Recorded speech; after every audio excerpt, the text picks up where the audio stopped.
कराग्रे वसति लक्ष्मी करमध्ये सरस्वती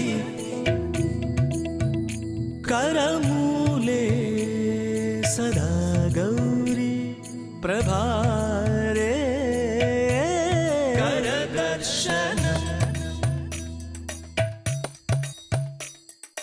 रवये नमः भानवे नमः रवये नमः भानवे नमः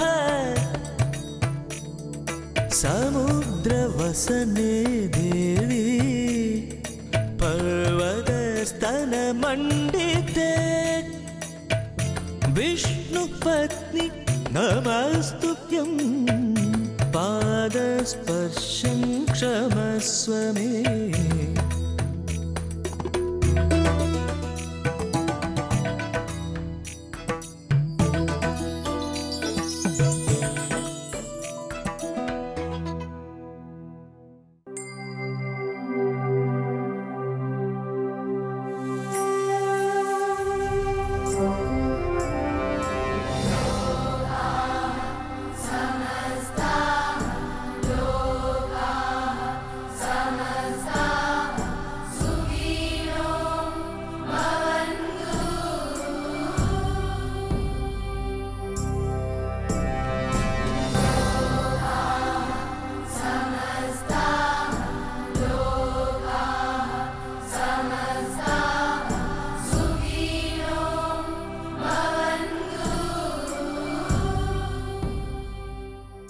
പൊലിമയുടെ നാളുകളെ ഇങ്ങനെ വരവേൽക്കുവാനായി കർക്കിടകം എത്തുകയാണ്. കർക്കിടകം എത്തി മനസ്സിനെയും ശരീരത്തിനെയും തയ്യാറാക്കി പിന്നെ പൊലിപ്പാട്ടിൻ്റെ നാളുകൾ എത്തുന്നു, ചിങ്ങമെത്തുന്നു. കർക്കിടകം മനോഹരമായി ദീപ്തമായി നന്മയോടുകൂടി ഭഗവതി മാസമായി രാമായണ മാസമായി മുന്നോട്ട് പോയിക്കൊണ്ടേയിരിക്കുന്നു. ഈ കർക്കിടകത്തിൽ എല്ലാറ്റിലും നിറഞ്ഞു നിൽക്കുന്ന ചൈതന്യത്തെ നാം മനസ്സിലാക്കുകയാണ്. പ്രകൃതി ആകെ കർക്കിടകത്തിൽ നിറഞ്ഞു നിൽക്കുന്ന ഭാവങ്ങളെ അറിഞ്ഞുകൊണ്ട് കർക്കിടകത്തിൻ്റെ ചൈതന്യത്തെ അറിഞ്ഞുകൊണ്ട് മുന്നോട്ട് പോവുകയാണ്. മനുഷ്യ മനസ്സിനും പ്രാപ്യമായ നന്മകളെ സ്വാംശീകരിച്ചെടുക്കുവാൻ ജീവിതത്തിൻ്റെ ഒരു ഉമ്മറപ്പടി ഒരുങ്ങുകയാണ്. ജീവിതമാകുന്ന തിരുമുറ്റത്ത് നാം ചിന്തകളുടെ ദീപം കൊളുത്തി വെച്ച് രാമായണം പാരായണം ചെയ്യുന്നുവെന്ന് വീണ്ടും വീണ്ടും പറയുമ്പോൾ അവിടെ മഴയുണ്ട്. ആത്മവിശ്വാസത്തിൻ്റെ, സ്നേഹത്തിൻ്റെ, പരസ്പരം മനുഷ്യനെ ഒന്നിച്ചു ചേർക്കുന്ന നന്മകളുടെ എല്ലാം മഴ പെയ്യുന്നുണ്ട് പുറത്ത് തിമിർത്ത്. സ്നേഹവാത്സല്യങ്ങളെല്ലാം നിറഞ്ഞു നിൽക്കുന്ന ഒരു ദിവസത്തെ നമുക്ക് സ്വാഗതം ചെയ്യാം അമ്മയുടെ വാക്കുകൾക്കൊപ്പം.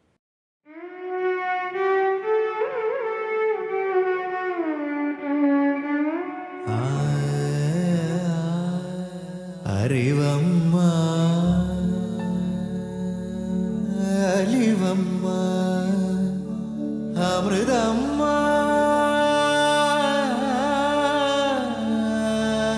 അഖിലം നീ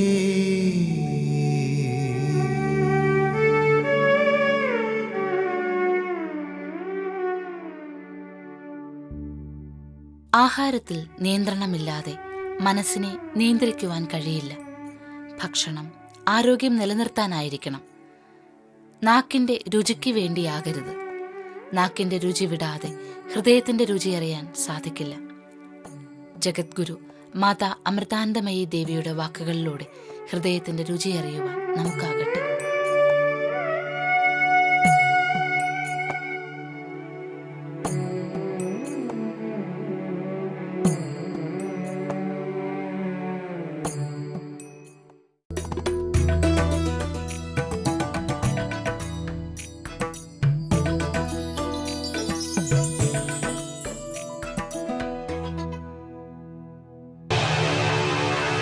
പുതിയ റിലീസ് ചിത്രങ്ങളുടെ വിശേഷങ്ങൾ,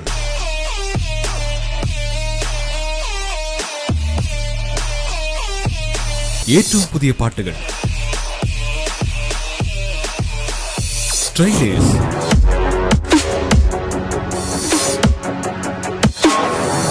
ഫിലിം റിവ്യൂസ്, അങ്ങനെ പുതിയ സിനിമകളെക്കുറിച്ച് അറിയേണ്ടതെല്ലാം ഒരൊറ്റ കാഴ്ചയിൽ. ബാൽക്കണി എല്ലാ ഞായറാഴ്ചയും രാവിലെ 9 മണിക്ക്. It's show time.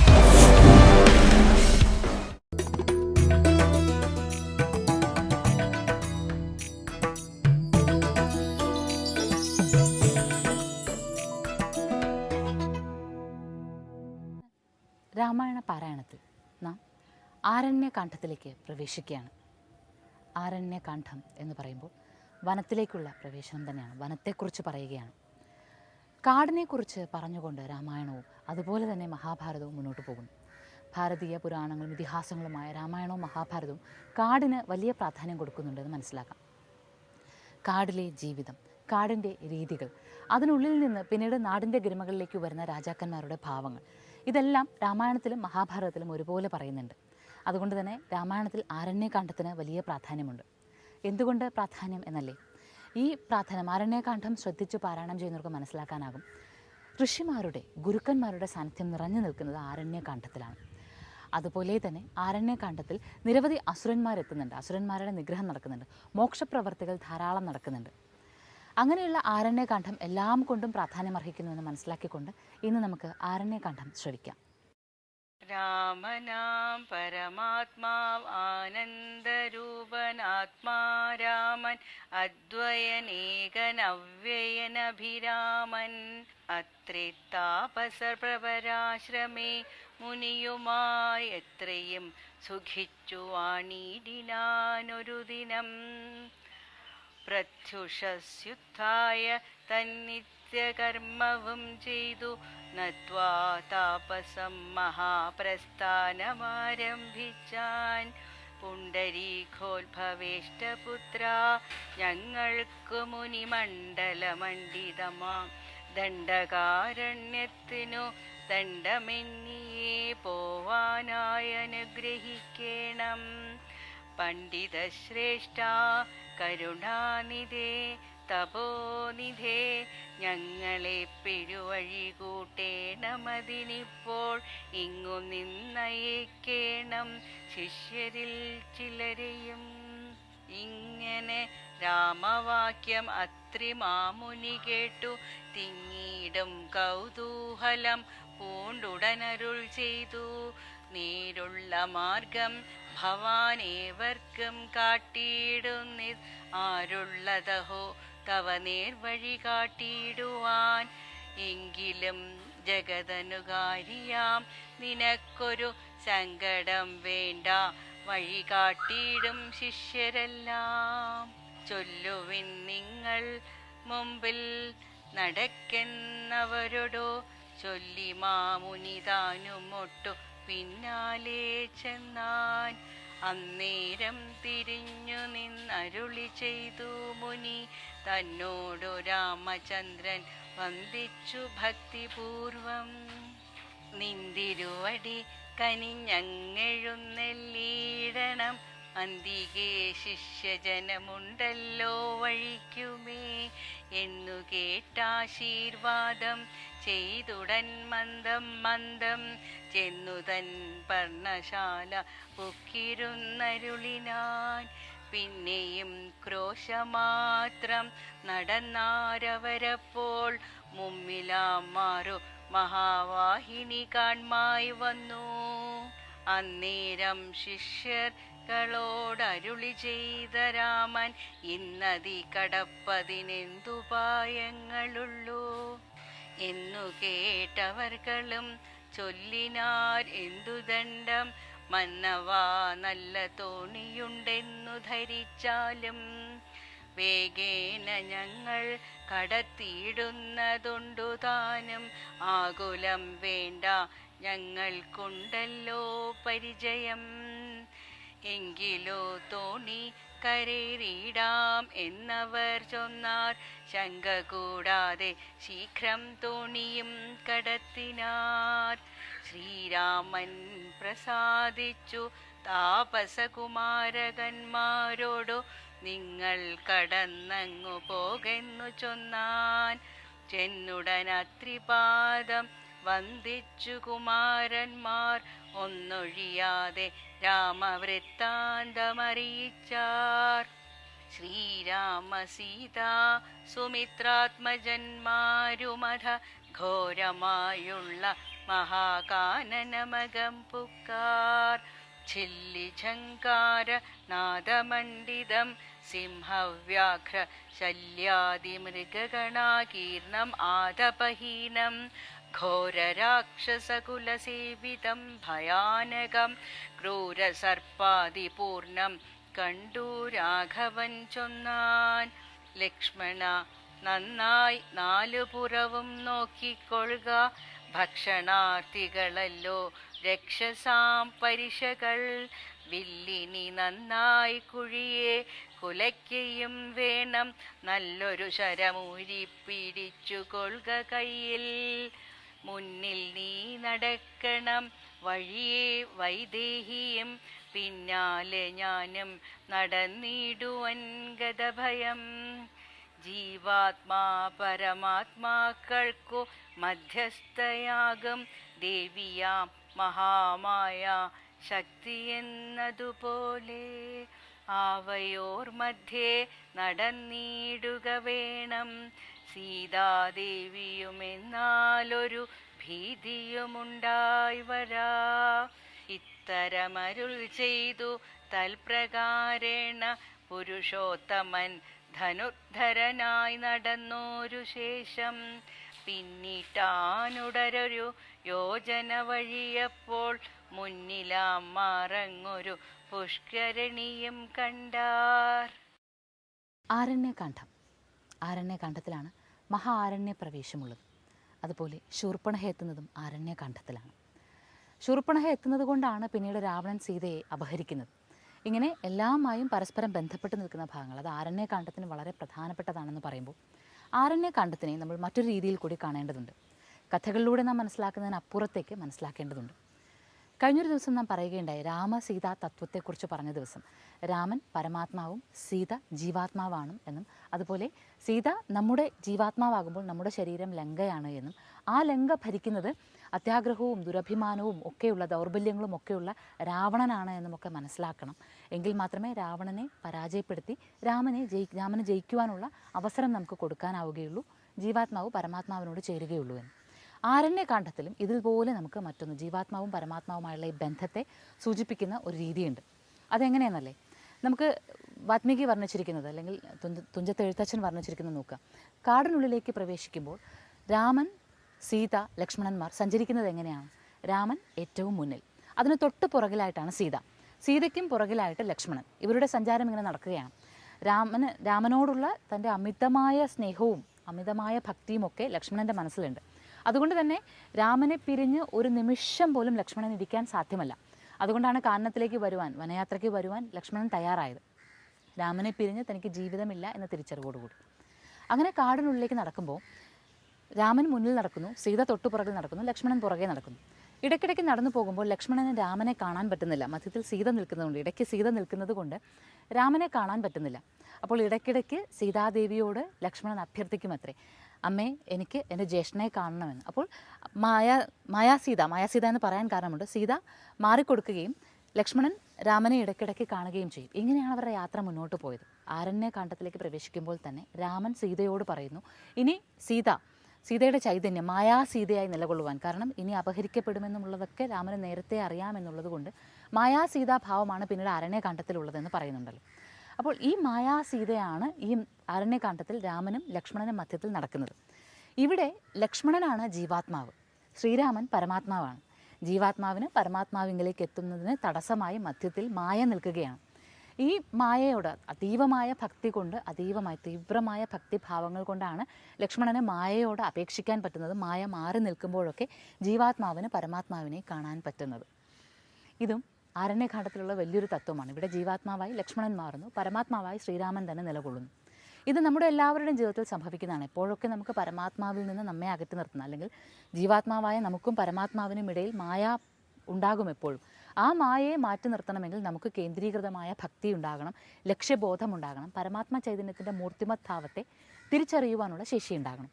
ഇതിനാണ് യഥാർത്ഥത്തിൽ നാം ഒരു മനുഷ്യ ജീവിതം കൊണ്ട് പ്രാപ്തി നേടിയെടുക്കേണ്ടത്. അതിനെയാണ് യഥാർത്ഥ ഭക്തി എന്ന് പറയുന്നത്. ഭഗവത്ഗീതയും പറയുന്നുണ്ട്, ആരാണോ തൻ്റെ ഭക്തിയിലും കർമ്മത്തിലും യജ്ഞം പോലെ കരുതി അതിൽ ശ്രദ്ധിക്കുന്നത് അവർക്ക് പരമാത്മാവിനെ പ്രാപിക്കുവാൻ, മായയിൽ നിന്ന് ഒഴിഞ്ഞു നിന്നുകൊണ്ട് പരമാത്മ ചൈതന്യത്തെ അറിയുവാൻ സാധിക്കുന്നുവെന്ന്. അതുതന്നെയാണ് ആരണ്യകാന്ഡവും പറയുന്നത് എന്ന് മനസ്സിലാക്കിക്കൊണ്ട് രാമചൈതന്യം നിറഞ്ഞു നിൽക്കുന്നൊരു ക്ഷേത്രഭൂമിയിലേക്ക് എത്താം നമുക്ക്. ഇന്ന് നാം ലക്ഷ്മണനെക്കുറിച്ച് കൂടുതൽ പറഞ്ഞു എന്നുള്ളത് കൊണ്ട് തന്നെ രാമൻ്റെ നിഴലായി നിൽക്കുന്ന ലക്ഷ്മണൻ സാന്നിധ്യമാകുന്ന ക്ഷേത്രം തന്നെ ആകട്ടെ.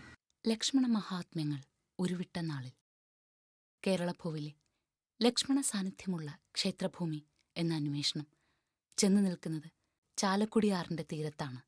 ലക്ഷ്മണന് പൂർണ്ണകായ പ്രതിഷ്ഠയോടുകൂടി പ്രധാന ദേവനായി ആരാധിച്ചു വരുന്ന ഏകക്ഷേത്രം തിരുമൂഴിക്കുളം ലക്ഷ്മണക്ഷേത്രമാണ്. പുരാതന കാലം മുതൽ ഭാരതത്തിൽ അംഗീകരിച്ച് ആരാധിച്ചു വരുന്ന 108 വൈഷ്ണവ ക്ഷേത്രങ്ങളിൽ ലക്ഷ്മണ പ്രതിഷ്ഠ ഇവിടെ മാത്രമേ ഉള്ളൂ.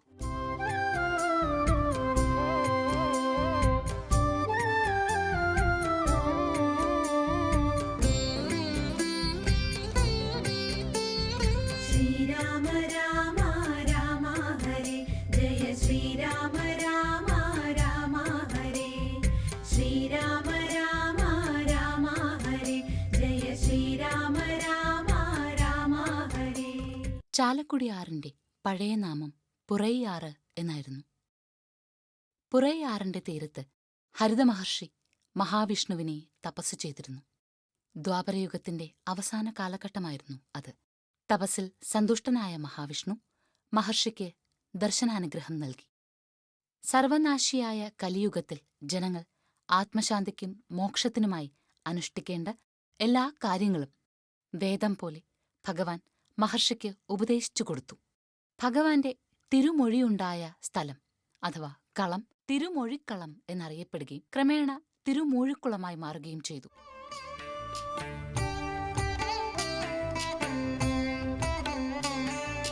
രാമ രാമ ശ്രീരാമ രാമ രാമ രാമ ശ്രീരാമ രാമ.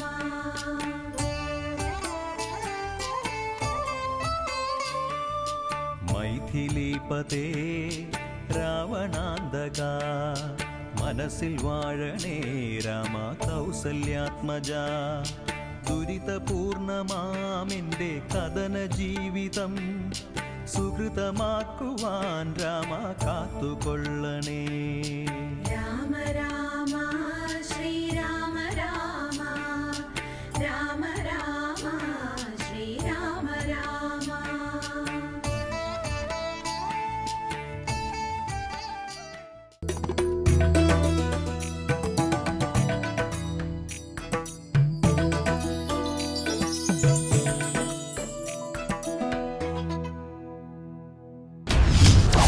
കൊല്ലും കൊലയും നടത്തി ചതിയുടെയും വഞ്ചനയുടെയും മേച്ചിൽപ്പുറങ്ങളിലൂടെ നഗരം അടക്കി ഭരിക്കുന്ന കിരീടം വയ്ക്കാത്ത രാജാക്കന്മാർ, പണത്തിനു മീതെ പരുന്തും പറക്കില്ലെന്ന് വിശ്വസിച്ച് ജീവിതം ആർഭാടമാക്കി മുന്നോട്ടു പോകുമ്പോൾ നനച്ചിരിക്കാതെ അവളെത്തി. എല്ലാം കീഴ്മേൽ മറിക്കാൻ കലികാലത്തിന്റെ പര്യായമായി ഒരപരിചിത. ഇവർ തമ്മിലുള്ള ഏറ്റുമുട്ടലിൽ അറിയാതെ പെട്ടുപോയ ഒരു പാവം വേഴാമ്പൽ അശ്വതി ശങ്കർ എന്ന ഒരു ജേർണലിസ്റ്റ്. അപരാധികളെ നിരപരാധികളും നിരപരാധികളെ അപരാധികളുമാക്കുന്ന നമ്മുടെ സമൂഹം അവൾ കണിയിച്ച മുൾക്കിരീടം പക്ഷെ വീണത് വളയിടേണ്ട കൈകളിലാണെന്ന് മാത്രം. നാവ് തെളിവാക്കുന്ന ഇക്കാലത്ത് നാവടയ്ക്കപ്പെട്ട നിസ്സഹായാവസ്ഥയിലായിപ്പോയ ഈ പാവം പെൺകുട്ടിക്ക് ഒരു തിരിച്ചുവരവുണ്ടാകുമോ?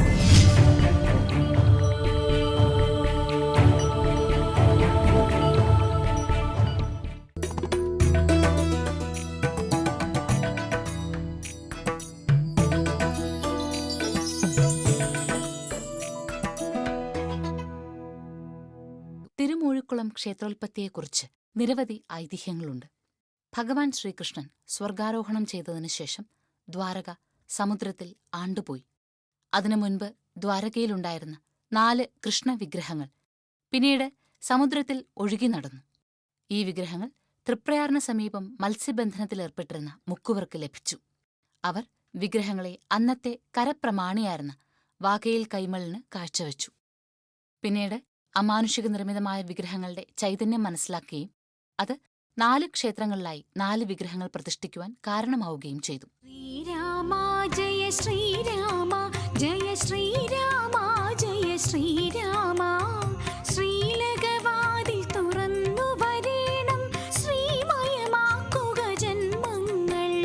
ശ്രീരാമ ജയ ശ്രീരാമ ജയ ശ്രീരാമ ജയ ശ്രീരാമ. ശ്രീലകവാതിൽ തുറന്നു വരേണം ശ്രീമയമാക്കുക ജന്മങ്ങൾ. അഖില ജഗത് ദശരഥി രാഘവ രാജാറാം അകമിഴി കൊണ്ടു തൊഴുന്നൊരു ഭക്തനു ഇഹ പരസുഹൃതമതേകുന്നു. ശ്രീരാമ ജയ ശ്രീരാമ ജയ ശ്രീരാമ ജയ ശ്രീരാമ ശ്രീലകവാതിൽ തുറന്നു വരേണം ശ്രീമയമാക്കുക ജന്മങ്ങൾ.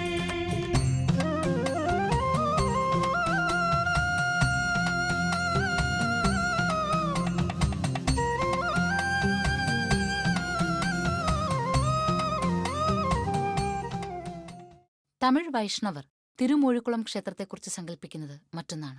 ദശരഥപുത്രനായ ശ്രീരാമൻ അച്ഛന്റെ അഭിമാനം സംരക്ഷിക്കുവാനായി 14 വർഷം വനവാസം ചെയ്തു.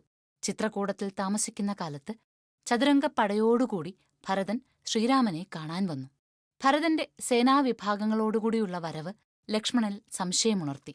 വനത്തിൽ വെച്ച് തങ്ങൾ 3 പേരെയും വധിച്ച് അയോധ്യ എന്നേക്കുമായി കൈക്കലാക്കുവാനല്ലേ വരുന്നത് എന്ന സംശയത്താൽ യുദ്ധസന്നദ്ധനായ ലക്ഷ്മണനെ ശ്രീരാമൻ സമാശ്വസിപ്പിച്ച് ശാന്തനാക്കി. ശ്രീരാമപാദങ്ങളിൽ നമസ്കരിച്ച് അയോധ്യയിൽ വെച്ച് രാജ്യഭാരമേൽക്കണമെന്ന ഭരതന്റെ അപേക്ഷ ലക്ഷ്മണനെ പിന്നീട് പശ്ചാത്താപവിവശനാക്കി. പാപശാന്തിക്കായി പുറയാറിന്റെ തീരത്ത് ഹരിതമഹർഷി മഹാവിഷ്ണുവിനെ പ്രത്യക്ഷപ്പെടുത്തിയ സ്ഥലത്ത് തപസ്സനുഷ്ഠിക്കുകയും വിഷ്ണുസങ്കല്പത്തിൽ ഗോപുരം, മണ്ഡലം, ചുറ്റമ്പലം എന്നിവയോടുകൂടി ക്ഷേത്രം പണിതു എന്നുമാണ് വിശ്വാസം. അങ്ങനെ നോക്കുകയാണ് എങ്കിൽ ലക്ഷ്മണനാൽ നിർമ്മിതമായ ക്ഷേത്രം ലക്ഷ്മണക്ഷേത്രമായി തീർന്നു എന്നും വിശ്വസിക്കാം. ശ്രീരാമപാദം നമിക്കാം, ശ്രീരാമ രാമ ശ്രീരാമനാമം ജപിക്കാം, ശ്രീരാമ രാമ ശ്രീരാമപാദം നമിക്കാം. ശ്രീരാമ രാമ ശ്രീഭാരതീ പദജാലങ്ങൾ തോന്നാൻ ശ്രീകോവിൽ നടയിൽ നിന്നും ഭജിക്കാം, ശ്രീരാമനാമം ജപിക്കാം, ശ്രീരാമ രാമ ശ്രീരാമപാദം നമിക്കാം.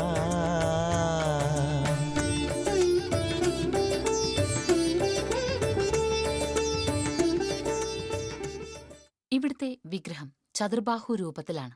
തിരുമൂഴിക്കുളത്തപ്പനെ പ്രകീർത്തിച്ചുകൊണ്ട് പുലിയന്നൂർ കുഞ്ചു നമ്പൂതിരിപ്പാടിന്റെ ഈരടികൾ ഇങ്ങനെയാണ്: ആഴിക്ക് ദാശരഥി പണ്ടു തിരിച്ച നാളിൽ ഊഴിക്കകത്ത് കഥനം കലരാതെ നിത്യം മൂഴിക്കുളത്ത് സകലേശ്വര ഭക്തിയോടെ വാഴുന്ന ലക്ഷ്മണ ഭവൽ പദമാശ്രയം മേ. ത്രേതായുഗത്തിൻ സൗഭാഗ്യതാരമായി സാകേതം തന്നിൽ വന്ന പ്രേമസ്വരൂപനാകും ശ്രീരാമനാമം ജപിക്കാം, ശ്രീരാമ രാമ ശ്രീരാമപാദം നമിക്കാം. ശ്രീരാമ രാമ കൗസല്യയായ ദേവിക്കാനന്ദം നൽകുമാറ് കൈക്കുഞ്ഞായി പൂമടിയിൽ മരുവിയ പുണ്യവാനാം ശ്രീരാമനാമം ജപിക്കാം, ശ്രീരാമ രാമ ശ്രീരാമപാദം നമിക്കാം. തിരുമൂഴിക്കുളം ക്ഷേത്രം ആര് എന്ന് നിർമ്മിച്ചു എന്നതിന് ചരിത്രപരമായ രേഖകളൊന്നുമില്ല. ചേരരാജവംശ ആസ്ഥാനമായ മഹോദയപുരത്തിനടുത്ത് സ്ഥിതി ചെയ്യുന്ന മൂഴിക്കുളത്ത് ചേര ചക്രവർത്തിമാരായ കുലശേഖരവർമ്മൻ AD 14 ശതകത്തിൽ സ്വർണ്ണക്കൊടിമരം സ്ഥാപിച്ചതായും തുടർന്ന് അധികാരമേറ്റ ഭാസ്കരവർമ്മൻ ക്ഷേത്രം പുനരുദ്ധരിച്ചതായും കാണാം.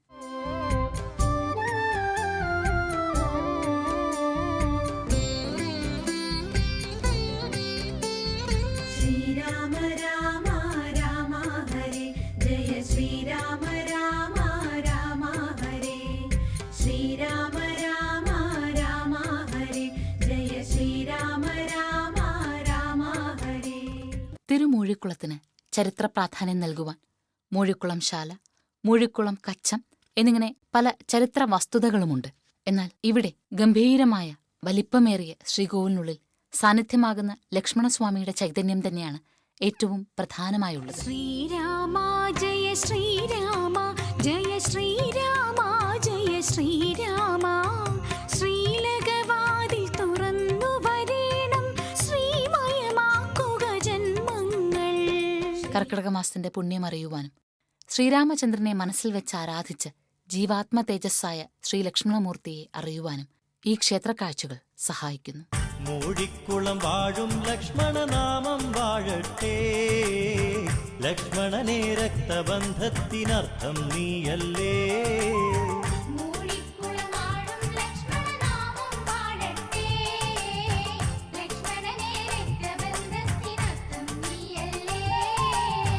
ദശരഥസുതരായവരായ ശ്രീരാമനും ലക്ഷ്മണൻ പിന്നെ ഭരതൻ ശത്രുഘ്നന്മാരും മംഗളവും കഴിഞ്ഞൊരു നാളിൽ കേകയ രാജ്യത്തേക്കായി ഭരതൻ ശത്രുഘ്നൻ ഇരുവരും ഒരുമിച്ചവിടുന്ന് കഴിയും നാളുകളിൽ